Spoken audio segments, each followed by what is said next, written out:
Hello and welcome to another video. So before I start the video, I just want to thank everybody who's watched the video, commented, liked, watched it for a couple seconds, and never came back to the channel. Just give good shout outs and just hope we can keep it going. But in this video, I'm gonna give my thoughts and my discussion on that rigging that was called the Paul versus Tyson fight. Now, I did watch it live, so I did see a good 90% of the match, good 90% of the whole card. Um, only thing I didn't see were like, some knockdowns and shit like that. But that's what YouTube's for.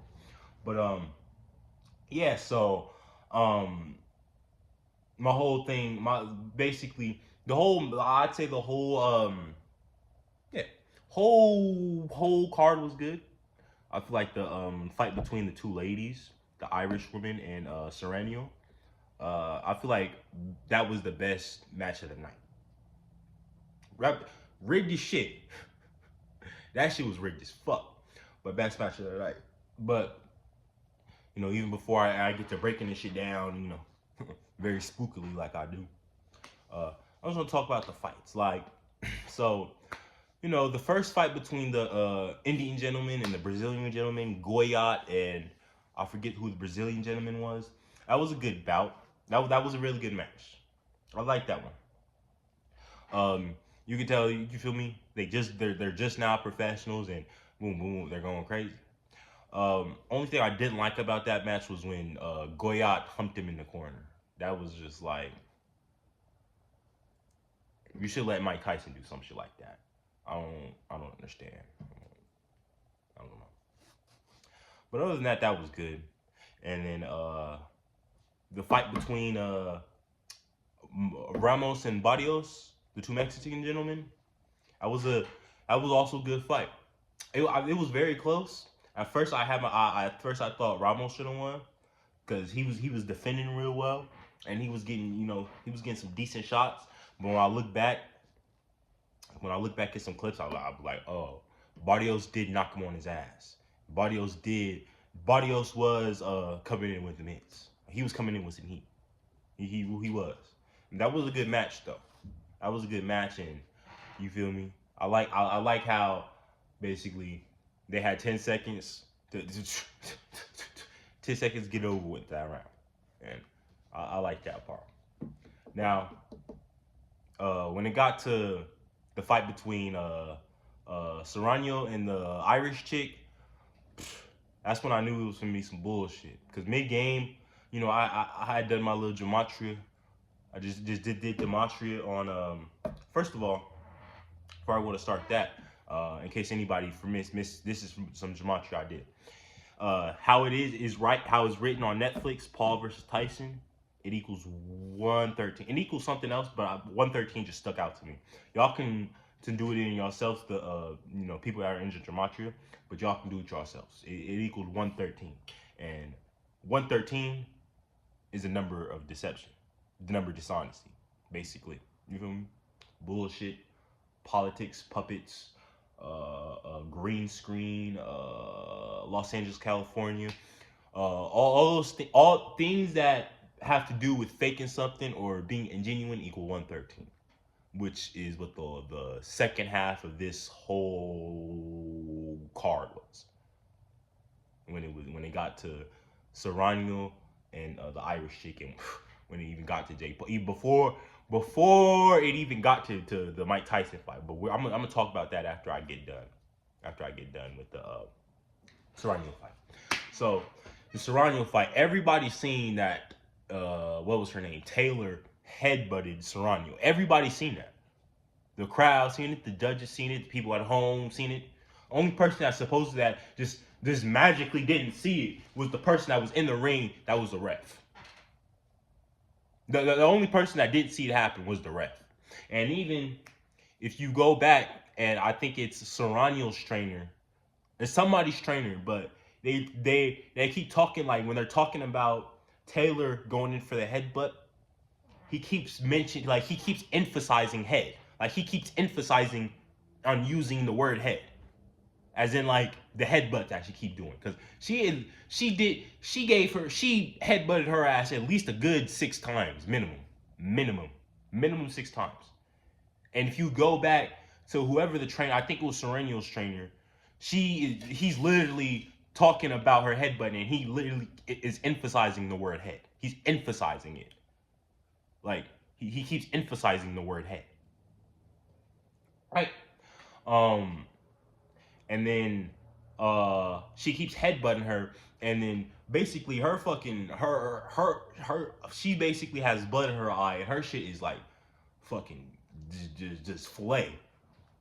Part of her, like above her eye is just fillet. You could just see her flesh, and she's still fighting, and she's headbutting her and shit. And it even when it even got to the end of the match, and they pulled the numbers up and they pulled the scorecard up, Sereno, the Puerto Rican woman, had way better numbers in every category. Every category, she had way better numbers. In every category, she had way better numbers. You know who won the match?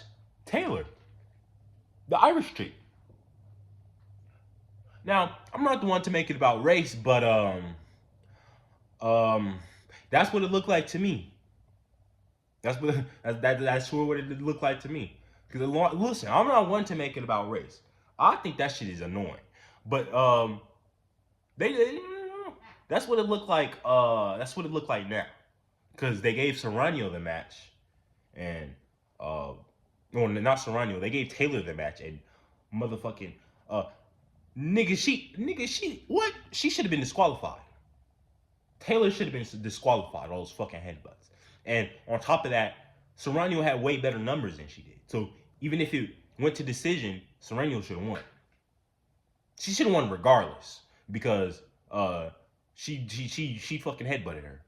I thought I was watching fucking UFC for a second, or nigga backyard balling for a second, and even they don't do that shit.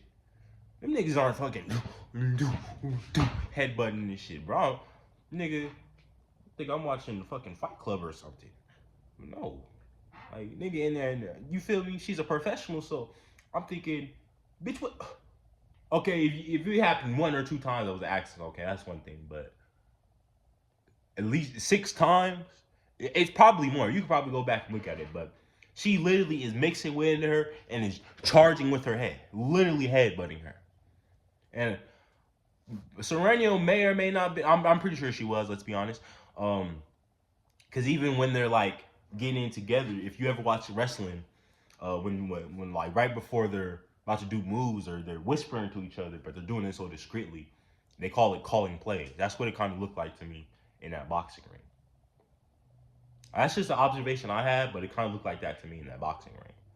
So that match was now getting on to the main event. Now, before we even got to any of them coming out of the ring, Mike Tyson, he was doing an interview. He was literally doing an interview with some nigga, and he was like, "All right, cool. It was Mike. He looked good for his age." You're like, "Cool." He kissed whoever the reporter was, and then you literally seen his ass cheeks out, bro. Like and the camera makes it a point to zoom on his ass cheeks. And when it got there, that's when I was, oh, nigga. That's when I knew it was a humiliation for that ritual. Because if we want to get to the gematria, and when I talk about gematria, a lot of niggas are, oh my God, they eyes rolled in the back of their head, and they don't want to hear shit, but oh fucking well, nigga. I'm not the one that makes the game, nigga. I'm just one that tells you the rules to this bitch. You feel me? And it's up to you to believe it or not, but I really don't give a fuck if you do. You know what I mean? But going into this fight, this was Mike Tyson's 59th bout. And 59 is important because slave equals 59 in gematria, so does Rasta, so does blues, and so does Negro equals 59. And even if you want to take the 59, flip it, put a dash in it, what do you get? A job. It's going to take a while for that to catch on to some people, but for those that did, you know what you get cool points, right? So, bomb. it was Mike Tyson's 59th bout, and the first round that they were gonna have was gonna be Mike Tyson's 216th round, right? And 216 is important because that's the sum you get from 6 times 6 times 6. And on top of that, that's also Jake Paul's area code, the winner of the match. That was Jake Paul's area code of Cleveland, where he's from, 216. Right? And I seen Zach's spread, Gematria Effect News. I seen his spread on it. It was more on that. But I can't remember off the top of my head all that shit. So this is just the shit I can remember. Well, let's be honest. I'm probably gonna be a little too lazy to edit this video. So yeah, I'm probably gonna do a community post or some shit. No. I'm not gonna do that. Not gonna do that. Not gonna do that. But y'all, I got something for y'all. But yeah, going into the gematria of all that, and you have all that, and you have the fact that Mike Tyson is 58 years old. Yeah, and it was his 58th bout. On top of that, of him being 58, and I believe it was, I think 138 days after his birthday, and Donald Trump equals 138, and that's important because Donald Trump, he did just win the election, right? And then the day after he won the election, it was the anniversary of an interview he did in 1992 about Mike Tyson, about making a comeback. That's what it was about. It was about making a comeback. Obviously, Mike Tyson didn't do that, but Donald Trump did. Right? And so, getting it all to that, the crazy, and to add cherry on top, it was a full moon. So it was a full moon harvest, meaning they had everybody watching on the live stream, right? Everybody watching on the live stream. And the match with Serrano and Taylor was already gonna get you amped up. It was already gonna, man, that match was rigged. And then when you got to the fight with Paul and Tyson, you were gonna feel even more emotional because you're watching Mike, and then Mike's looking helpless. So you're gonna feel a little sorry for him. And long story short, I say all that because it's a harvest. It's harvesting your energy. That's what people don't realize, what the fuck they be doing when they're reacting to certain news, or they're paying, they're giving their certain energy to certain shit. Is you're letting these people, these Jesuits and associated people harvest your energy, because that's why I make this YouTube channel, because people outside, I can't talk to people in my real life outside of this without them niggas looking at me like I'm crazy, or they fucking change the topic to some stupid shit nobody gives a fuck about. Stupid shit that's not gonna do anything for anybody. All right?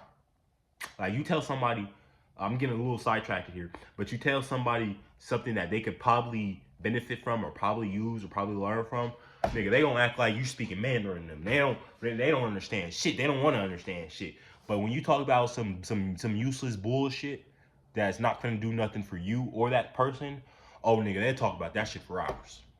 Why that is, I have no fucking idea. But hey, welcome to the 21st century. Yeah, getting back to my point. Yeah, that all was a full moon harvest ritual, and yeah, all full moon harvest ritual, and yeah.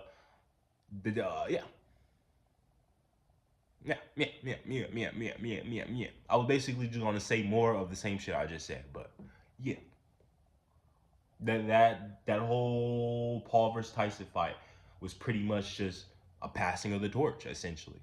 If you ever watched wrestling, it's just like how Roman Reigns beat Undertaker. So that Roman Reigns, boom. Now that he has the torch, or he has the metaphorical ball in his point, so that people can look at it and be like, oh damn, Jake Paul beat Mike Tyson, so he got to be some.